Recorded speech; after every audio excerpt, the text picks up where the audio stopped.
انہوں نے مولا عباس کا ذکر کیا تو چار مصرے سماعت فرمائے۔ اپنا اپنا مقدر ہے کرے کیا یوسف، اپنا اپنا مقدر ہے کرے کیا یوسف، بھائی نے بھائی سے پردیس میں دولت مانگی۔ بطور خاص تیسرا اور چوتھا مصرع دیکھیں گے کہ باب الحوائج کس شخصیت کا نام ہے۔ شاعر کہتا ہے کہ اپنا اپنا مقدر ہے کرے کیا یوسف، بھائی نے بھائی سے پردیس میں دولت مانگی، لیکن عباس کی دیکھو تو بلندی یہ نظر، اس نے مانگی بھی تو مرنے کی اجازت مانگی، اس نے مانگی بھی تو مرنے کی اجازت مانگی۔ اور شعر دیکھیں گے کہ نہ کوئی راہ نہ رسم و رواج رکھتا تھا، نہ کوئی راہ نہ رسم و رواج رکھتا تھا، وہ اپنے سر پہ سخاوت کا تاج رکھتا تھا۔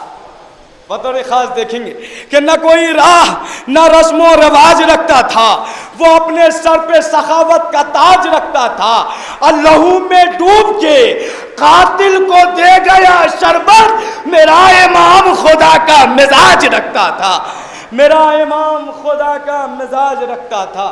اور دیکھیں گے استاد محترم کے حوالے سے چند شعر کہ ایک پیکرے خلوص و محبت تھے انتصار۔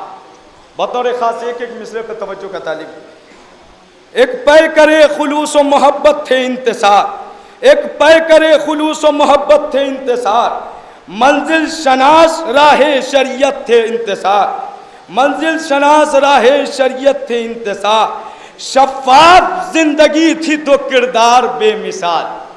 بطور خاص دیکھیں گے ایک پیکرے خلوص و محبت تھے انتصار، منزل شناس راہ شریعت تھے انتصار، شفاف زندگی تو کردار بے مثال، اور بے نظیر صاحب سیرت تھے انتصار، بے نظیر اور بے نظیر صاحب سیرت تھے انتصار، پاسو ادب لحاظ و تمدن کی جان تھے۔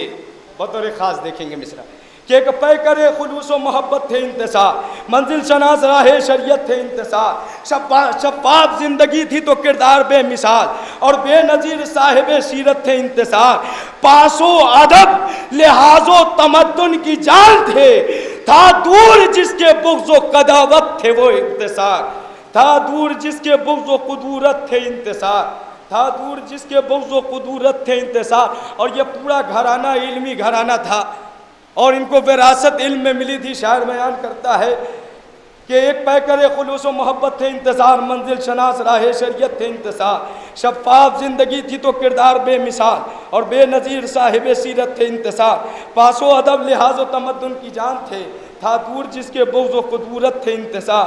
اور ان کے بزرگ دین کے خدمت گزار تھے، ان کے بزرگ دین کے خدمت گزار تھے، یوں ورثہ علم و ثقافت تھے انتصار، یوں ورثہ علم و ثقافت تھے انتصار۔